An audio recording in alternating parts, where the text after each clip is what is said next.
Ancient steps in Israel. The Kingdom of Israel occupied that part of the land on the Mediterranean Sea known as the Levant, which corresponds roughly to the state of Israel of modern times. The region was known, historically, as part of Canaan, as Phoenicia, as Palestine, Yehud Medinata, Judea, and, after the Romans destroyed the region in 136 CE, as Syria-Palaestina. According to the Bible, the region was named after the Hebrew patriarch Jacob, also known as Israel, from Yisrae'el, meaning to persevere with God, and, by extension, his nation. Israel was the region colonized by Abram, later Abraham, developed by his son Isaac and grandson Jacob, and later allegedly conquered by the Hebrew general Joshua around 1250 BC, following the exodus from Egypt under Moses. Israel as a cultural entity is first mentioned in the stele of the Egyptian pharaoh Merenptah, 1213 to 1203 BC, in which he states that Israel lies devastated, bereft of its seed. The reference seems to be to a people, not a kingdom, but no scholarly consensus has been reached on a final meaning nor even why Israel should be mentioned on a stele which celebrates an Egyptian victory over the Libyans unless the Israelites were part of the coalition known as the Sea Peoples, which is improbable. By circa 1080 BC the Israelites had established a kingship in the land and developed a culture which drew on earlier civilizations. The kingdom split in two following the death of King Solomon, RC 965 to 931 BC, with the kingdom of Israel to the north and Judah to the south. In 722 BC the northern kingdom was destroyed by the Assyrians and the population deported as per Assyrian military policy, resulting in the so-called lost 10 tribes of Israel. Judah was destroyed by the Babylonians in 598 to 582 BC and the most influential citizens of the region taken to Babylon. The Persians, following their conquest of the Babylonian Empire, returned the Israelites to their homeland in 538 BC and held the region as part of their empire until it fell to Alexander the Great, 356 to 323 BC. Following Alexander's death, the region was held by Ptolemy I and then the Seleucid Empire until c. 168 BC when the Israelites revolted under the leadership of the Maccabees who established the Hasmonaean Dynasty. The region was taken by Rome in 63 BC and the people's resentment against foreign occupation resulted in periods of more or less unrest until the Bar Kochba Revolt of 132 to 136 CE in which the Jews were defeated, Jerusalem destroyed, and the area renamed Syria-Palaestina by the Roman Emperor Hadrian. According to the narrative in the biblical book of Genesis, the patriarch Abram led his people to the land of Canaan as directed to by his God. In Canaan, Abraham and then his son Isaac and then his son Jacob, Israel, established the culture of the Hebrews, literally, wanderers. Jacob had 12 sons but favored his youngest, Joseph, which enraged his brothers and so they sold him to the Ishmaelites as a slave and he was then resold in Egypt. Once there, he rose to prominence through his ability to interpret dreams, and became a powerful administrator who saved the region from starvation during a famine. At this time, Joseph's brothers and father came and settled in Egypt as welcome guests. According to the book of Exodus, in time, the Israelites became too populous and were enslaved by the Egyptians. The Israelites remained in bondage until they were liberated by Moses the lawgiver who brought them to the land of Canaan, which had been promised to his people by their God. Moses was unable to enter the land himself owing to a misunderstanding with this God and passed his leadership to his second-in-command, Joshua, who then led the Israelites to victory over the indigenous people and divided the land among his own.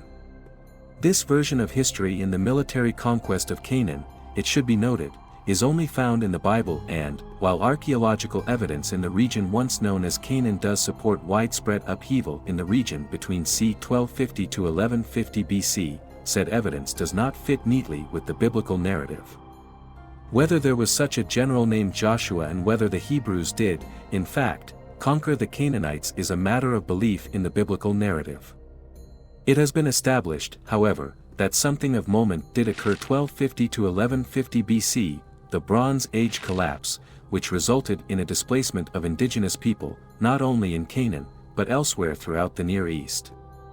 Some modern-day scholars completely reject the claim of a conquest and point to archaeological evidence to support their contention that the Israelites peacefully assimilated with the Canaanites and that belief in a conquest of the region by an Israelite general only emerged much later during the period of the Babylonian captivity of 598 to 538 BC and was only codified as part of the biblical narrative during the Second Temple period, 515 BC, 70 CE.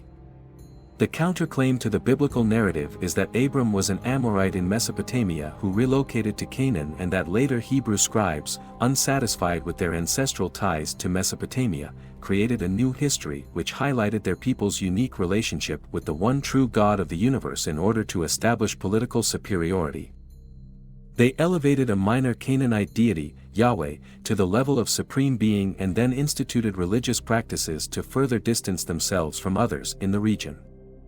This theory, as Miller and Hayes point out, is just as largely guesswork and belief as acceptance of the biblical narrative, but also note that extra-biblical documentation and archaeological evidence suggest that the region at this time was something of a melting pot, composed of diverse elements living under various ad hoc political and religious circumstances, which formed the basis of the later kingdoms of Israel and Judah. According to this theory, there was no conquest but only a gradual assimilation of immigrants into the general population of the region.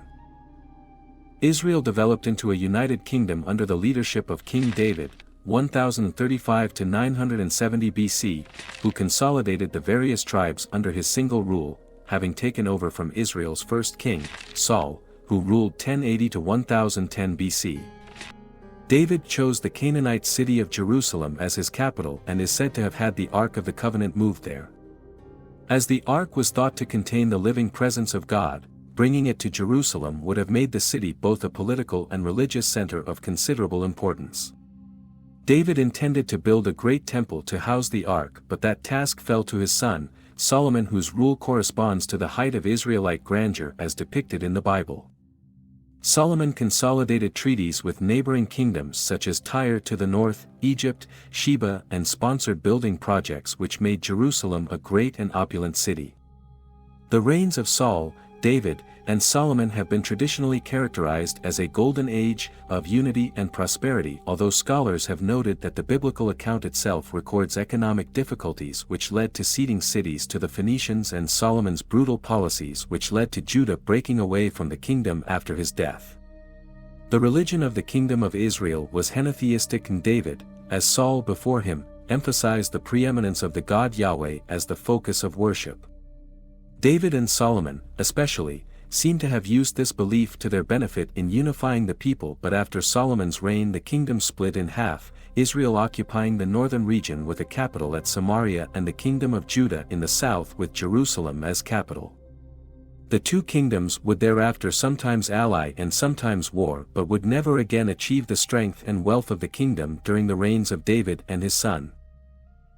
The kingdom of Israel prospered under the reigns of the kings Omri, 876 to 869 or 884 to 872 BC, and Ahab, 876 to 853 BC, and, later, Jehu's dynasty, 842 to 746 BC, according to archaeological evidence and the biblical narrative, but seems often characterized by instability resulting from the rivalry between Israel and Judah.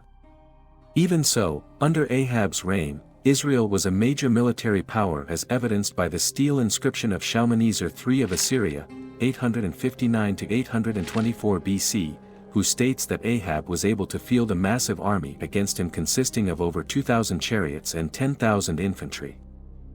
By the time of the reign of King Hezekiah of Judah, 715 to 686 BC, however, Judah had become the more powerful of the two kingdoms. In 722 BC the kingdom of Israel fell to the Assyrians under Sargon II, 722 to 705 BC, and, as per Assyrian policy, the population was relocated to other regions. The exception to this domination was the city of Jerusalem, which withstood Assyrian aggression. Hezekiah, according to the Bible, witnessed the fall of Samaria and focused on preparations to protect his capital city of Jerusalem.